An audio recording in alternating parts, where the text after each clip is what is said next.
इस वीडियो में आज हम ट्रेडिशनल फाइल मैनेजमेंट सिस्टम के बारे में पढ़ेंगे और आगे चल के देखेंगे कि फाइल मैनेजमेंट सिस्टम में क्या प्रॉब्लम्स पाए जाते हैं।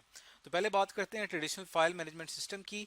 फाइल मैनेजमेंट सिस्टम दरअसल हमारा एक कलेक्शन ऑफ प्रोग्राम्स है, यानी कुछ हमारे कंप्यूटर प्रोग्राम्स हैं, उनका एक ऐसा मजमुआ होता है जो कि दरअसल इस्तेमाल होता है डाटा को स्टोर करने के लिए मुख्तलिफ विंडोज़ फाइल्स में। मुख्तलिफ फाइल्स का हम इस्तेमाल करते हैं, उनके अंदर हम अपना डाटा स्टोर करते हैं।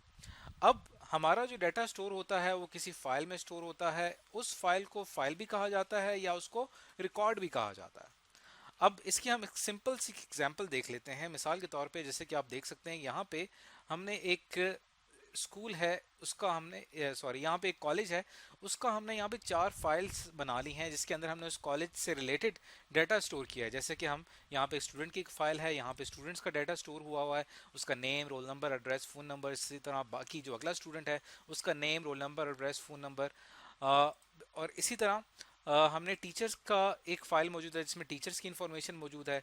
इसी तरह क्लास की एक फ़ाइल है जिसके अंदर क्लासेस की इंफॉर्मेशन मौजूद है, जैसे कि pre engineering, ICS, computer science, first year, second year. और इसी तरह रिजल्ट की एक फ़ाइल मौजूद है जिसमें स्टूडेंट्स का रिजल्ट, उनका नाम, एड्रेस और उनके मार्क्स वगैरह मौजूद हैं। अब ये कॉलेज की तमाम फाइल्स हैं, ये दरअसल एक फ़ाइल मैनेजमेंट सिस्टम है। इसके अंदर जो है वो कॉलेज का एक इब्तदाई डाटा यहाँ पे स्टोर किया गया है। लेकिन इस फाइल मैनेजमेंट सिस्टम में, जो कि एक ट्रेडिशनल फाइल मैनेजमेंट सिस्टम है, इस फाइल मैनेजमेंट सिस्टम में कुछ प्रॉब्लम्स पाए जाते हैं। तो अब हम इस वीडियो में जानेंगे कि वो प्रॉब्लम्स क्या हैं और उन प्रॉब्लम्स को डिस्कस करेंगे। अब सबसे पहला प्रॉब्लम जो कि ट्रेडिशनल फाइल मैनेजमेंट सिस्टम में पाया जाता है वो दरअसल है डाटा डुप्लीकेशन का, यानी कि हमारा डाटा मुख्तलिफ फाइल्स में डुप्लीकेट होता है। इसे डाटा रिडंडेंसी भी कहा जाता है। अब हम इसको एक एग्जाम्पल से समझते हैं। जैसा कि आप देख सकते हैं कि यहाँ पे हमारे पास एक स्टूडेंट की फाइल है जिसमें स्टूडेंट का नेम, रोल नंबर, एड्रेस और फ़ोन नंबर मौजूद है। और इसी तरह एक और फाइल यहाँ पे मौजूद है रिजल्ट की। अब जब हम रिजल्ट की फाइल बनाएंगे तो यहाँ पे हमें स्टूडेंट से मुतालिक मजीद डाटा भी एंटर करना पड़ेगा। अब मिसाल के तौर पे यहाँ पे आपने उसका स्टूडेंट का नेम एंटर किया रिजल्ट की फाइल में, रोल नंबर एंटर किया, एड्रेस एंटर किया, फ़ोन नंबर एंटर किया और उसके बाद फिर आप मार्क्स एंटर कर रहे हैं। होना तो ये चाहिए था कि हम सिर्फ स्टूडेंट का रोल नंबर एंटर करें और सिंपल उसके मार्क्स एंटर करें और बाकी हमें डाटा रिपीट करने की ज़रूरत नहीं पड़े। अब चूंकि ये फाइल्स आपस में कनेक्टेड नहीं है, जुड़ी हुई नहीं है, तो जब भी मुझे किसी स्टूडेंट के मार्क्स देखने होते हैं कि किसी स्टूडेंट ने कितने मार्क्स लिए हैं और उसका क्या फ़ोन नंबर है, ताकि उस स्टूडेंट को पहचाना जा सके, तब हमें क्या करना पड़ेगा, स्टूडेंट के से मुतालिक तमाम इन्फॉर्मेशन एंटर करनी पड़ेगी। अब ये जो इन्फॉर्मेशन है रिजल्ट के टेबल में भी मौजूद है और यही इन्फॉर्मेशन जो है ये स्टूडेंट के टेबल में भी मौजूद है। अब इस तरह करने से ये हो रहा है कि हमारा डाटा रिपीट हो रहा है। इसे डाटा डुप्लीकेशन कहते हैं या डाटा रिडंडेंसी कहा जाता है। अगला प्रॉब्लम जो ट्रेडिशनल फाइल मैनेजमेंट सिस्टम में है वो है डाटा इनकंसिस्टेंसी। डाटा इनकंसिस्टेंसी में ये होता है कि अगर एक स्टूडेंट की एक फाइल है हमारे पास, अगर मैं यहाँ पे इसका एड्रेस चेंज करता हूँ, अगर इसका यहाँ पे मैं एड्रेस चेंज करता हूँ या इसके नाम के अंदर कोई चेंज आता है, लेट्स सपोज इसका मुकम्मल नाम है अली अहमद। अब यहाँ पे मैंने अपडेट करके यहाँ पे इसको सेव कर लिया है, यहाँ पे हम इसको सेव कर लेते हैं। होना ये चाहिए कि अली का रिकॉर्ड जितनी दूसरी फाइल्स में मौजूद है वहाँ पे भी वो अपडेट हो जाना चाहिए, लेकिन आपने देखा कि रिजल्ट की फाइल में अली का जो नाम है वो अली ही मौजूद है, लेकिन वो अपडेट नहीं हुआ। तो इसका मतलब ये हुआ कि ये फाइल्स आपस में लिंक नहीं है, रिलेटेड नहीं है।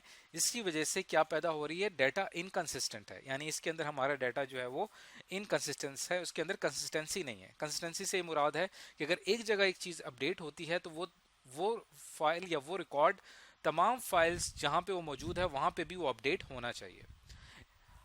अगला जो प्रॉब्लम है ट्रेडिशनल फाइल मैनेजमेंट सिस्टम का वो है lack of flexibility. Lack of flexibility से यहाँ पे क्या मुराद है, लैक ऑफ फ्लेक्सिबिलिटी से यहाँ पे ये मुराद है कि हमारा जो यहाँ पे जितना भी हम यहाँ पे रिकॉर्ड एंटर करते हैं, यहाँ पे अगर आपने कोई न्यू रिकॉर्ड एंटर करना हो या हमारा ये जो मुकम्मल फाइल मैनेजमेंट सिस्टम है जिसके अंदर कॉलेज का तमाम रिकॉर्ड मौजूद है, अगर हम यहाँ पे एक न्यू फाइल ऐड करना चाहते हैं तो वो ज़्यादा थोड़ा कॉम्प्लेक्स होगा, क्योंकि उसकी वजह ये है कि हमारा जो ये फाइल्स होती हैं ये तमाम फाइल्स दरअसल हमारे मेन कंप्यूटर प्रोग्राम के साथ कनेक्टेड होती हैं।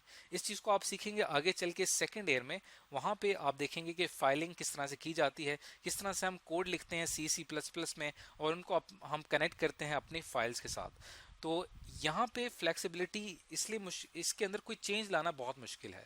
मिसाल के तौर पे अगर मैं यहाँ पे स्टूडेंट का एक हमारे पास यहाँ पे रिकॉर्ड मौजूद है, कहीं पे भी अगर यहाँ पे मैं कोई चेंज लाना चाहता हूँ, जैसे मिसाल के तौर पे रोल नंबर, स्टूडेंट का जो रोल नंबर है इसकी डाटा टाइप यहाँ पे हमने फिलहाल इंटीजर सेट की हुई है अपने कंप्यूटर प्रोग्राम में, लेकिन अगर मैं इसको चेंज करके इसकी अल्फा न्यूमेरिक डाटा टाइप अगर मुझे चाहिए होगी, लेट सपोज इस तरह का रोल नंबर अगर मैं चाहता हूँ, तो मुझे उसकी डाटा टाइप चेंज करनी पड़ेगी।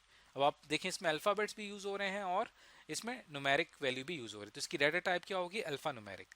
तो मुझे क्या करना पड़ेगा, अपने पूरे प्रोग्राम के अंदर जाके चेंज करना पड़ेगा, और उसके अलावा ये फाइल्स रोल नंबर जहाँ जहाँ रिपीट हो रहा है वहाँ वहाँ पे जाके हमें डाटा टाइप चेंज करनी पड़ेगी, जिससे ये होता है कि हमारा प्रोग्राम काफ़ी ज़्यादा कॉम्प्लेक्स हो जाता है।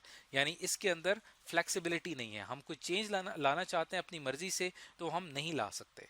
अब ये फ्लेक्सिबिलिटी ना होने की या कम होने की क्या वजह है, इसकी वजह यह है कि हमारा जो जितना भी डाटा होता है वो डिपेंडेंट होता है हमारे एप्लीकेशन प्रोग्राम पे। हमारा जो एप्लीकेशन प्रोग्राम है जो कि हमारी फाइल्स को कंट्रोल कर रहा होता है, हमारा डाटा उन पर डिपेंडेंट होता है।